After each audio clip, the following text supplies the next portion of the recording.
Muy buenas. Hoy vamos a hablar sobre los procesos de integración del Ecuador con el mundo. Habíamos visto que la globalización empieza con el descubrimiento de América, ¿no es cierto? Cuando Colón llega a América y empieza todo el proceso de conquista y colonización europea en este continente. Esto hace que la economía salga del Mediterráneo, se traslade a la esfera del Atlántico y de a poco atraviese hacia el Báltico y hacia lo que es la India. Se globaliza la economía, se globaliza el comercio, ¿sí? Ahora, eso significa integración, ¿sí? Sea integración por medio de la guerra o sea integraciones de tipo humanitario, comercial, eh, ambiental, de derechos, etcétera. Como república, ¿sí? Como República del Ecuador, nuestro país tiene firmado varios acuerdos, tratados, convenios, negocios con otras regiones, con otros países del mundo, con otros estados. ¿Ya? Estos convenios, estos tratados internacionales tratan de lo que es cuidado ambiental, seguridad, comercio, derechos civiles y políticos, salud, cultura, entre otros, y que tienen fuerza de ley en el país. Por ejemplo, uno de los principios a los que se acogió el Ecuador es el de ciudadanía universal, que es un concepto de derechos civiles, ¿sí? De derechos civiles, de derechos humanos, y que consiste en aceptar la condición de identificar a todos los seres humanos como miembros de una misma comunidad política. Por ejemplo, hay una persona de Venezuela que llega al Ecuador. El principio de ciudadanía universal dice, esa persona es como uno de los nuestros, como un ecuatoriano. Por tanto, tiene derecho a servicio de salud, servicio, trabajo, educación, etc. ¿Sí? Eso se llama principio de ciudadanía universal. Todo tratado internacional, todo convenio que está suscrito por el Ecuador tiene fuerza de ley en el país, es decir, es de obligatorio cumplimiento. Ahora, esa no es la única forma de integración, ¿sí? El Ecuador pertenece a varias organizaciones internacionales, ¿ya?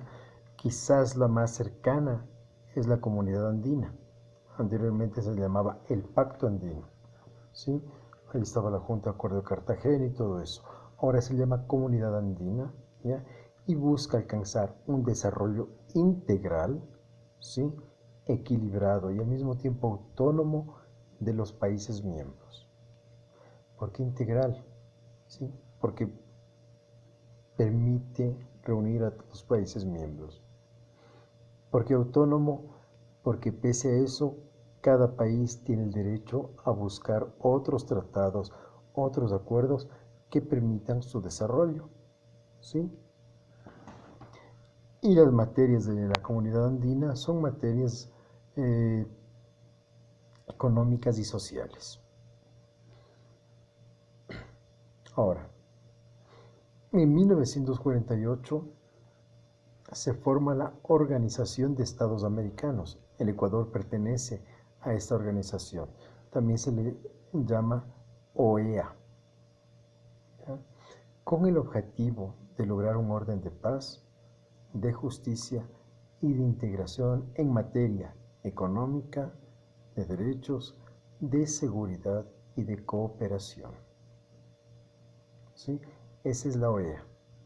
¿Sí? En la OEA hay varias oficinas, algunas permiten eh, servicios de becas para estudiar en uno de los países miembros, promoción cultural,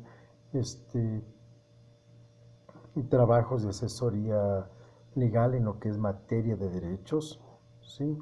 Esta integración económica, tratados comerciales, tratados de asistencias industriales, etcétera, seguridad también, ¿sí? Si hay conflictos, por ejemplo, de guerrillas, de conflictos bélicos, ese tipo de cuestiones, La OEA propone varios mecanismos para la solución de esos conflictos. Sí, ese es como el principio de la OEA, la Organización de los Estados Americanos. De hecho, uno de los presidentes del Ecuador fue secretario general de la OEA, Galo Plaza Lazo.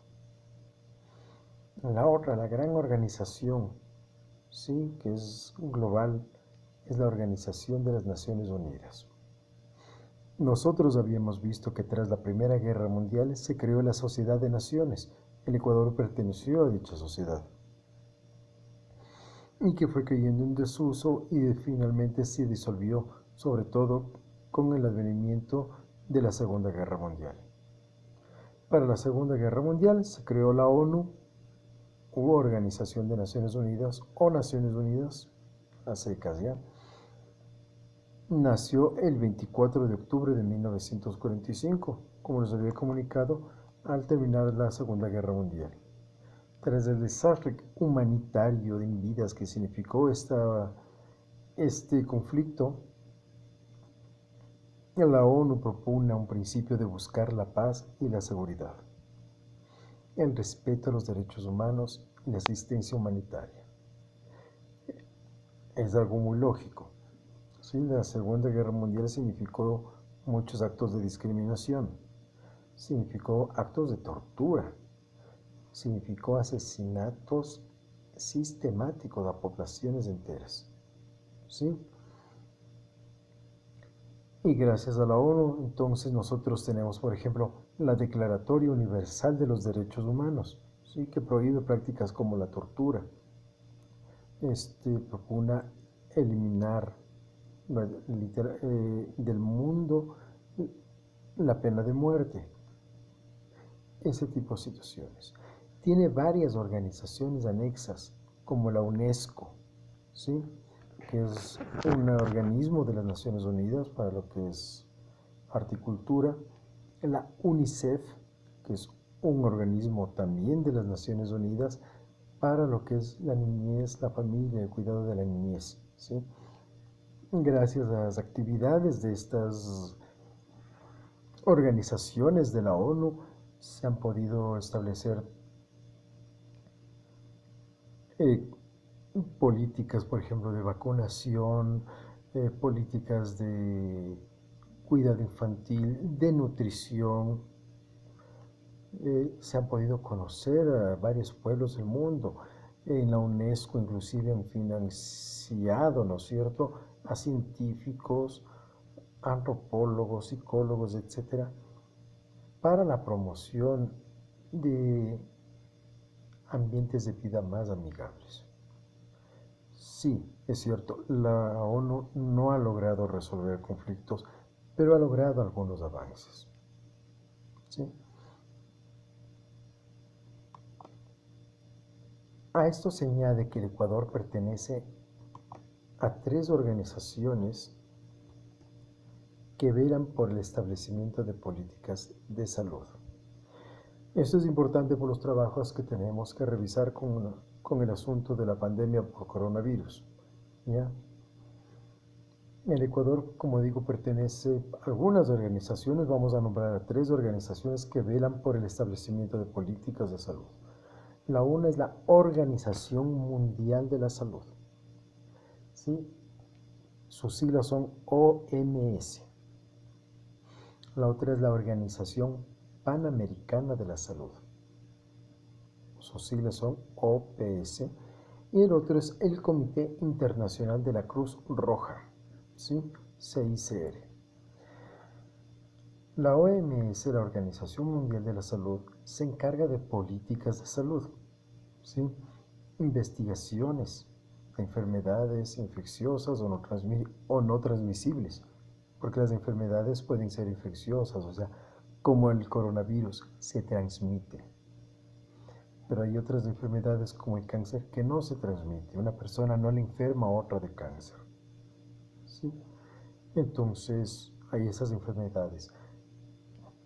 También cuestiones para vigilar, asesorar, advertir sobre problemas de salubridad del aire, alimentos, agua. ¿sí? La promoción de vacunas, de medicamentos, de investigación. De hecho, la organización que declaró el estado de pandemia por coronavirus a nivel global fue precisamente la Organización Mundial de la Salud. Con respecto a la Organización Panamericana de la Salud, sus actividades se restringen a las Américas, ¿sí? También a las Antillas, y guía sus actividades a la cobertura de salud pública en el marco de derechos humanos. Es decir, que la Organización Panamericana de la Salud puede asesorar a gobiernos, asistir a gobiernos para vigilar que los ciudadanos de los países que conforman toda América puedan tener accesos dignos de salud, de atención médica pública.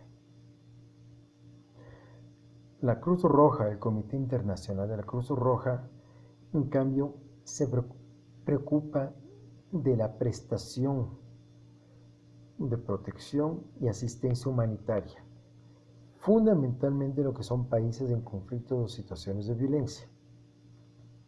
¿Ya? Más que la investigación médica como tal o la cobertura de salud, ellos encargan la prestación de servicios de atención paramédica en países que están en guerras. Por ejemplo, el CICR, el Comité Internacional de la Cruz Roja, con su filial la Media Luna Roja, han trabajado durísimo en Siria, ¿sí?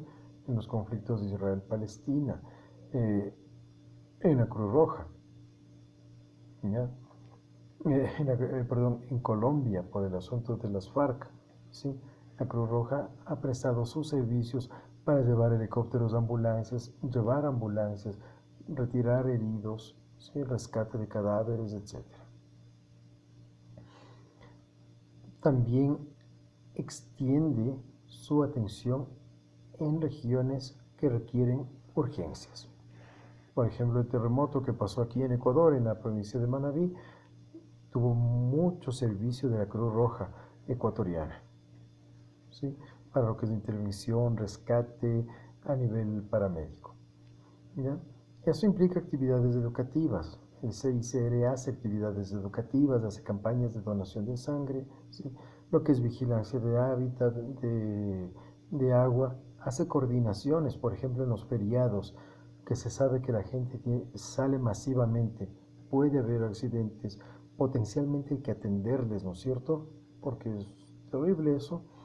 La Cruz Roja desarrolla planes de contingencia con la Secretaría de Gestión de Riesgos. También se encarga de lo que es ciencias forenses, ¿ya? El restablecimiento de contactos entre familiares. Esto es importantísimo. Hay sitios que están en guerra donde hay desplazados, ¿no es cierto? Entonces hay gente que en el fragor de huir del conflicto de la guerra, algunos terminan, yo qué sé, llegando a un país y otros, la fuerza de las circunstancias les llevó a otro país. La Cruz Roja, cuando llega a identificar a estas personas, procura que vuelvan a reunirse. Es una actividad humanitaria muy importante. ¿Sí? Rescate, como habíamos dicho, ¿sí? Se forman los Cruz Rojistas, se forman también como rescatistas. Entonces tienen que hacer varias actividades en ese sentido.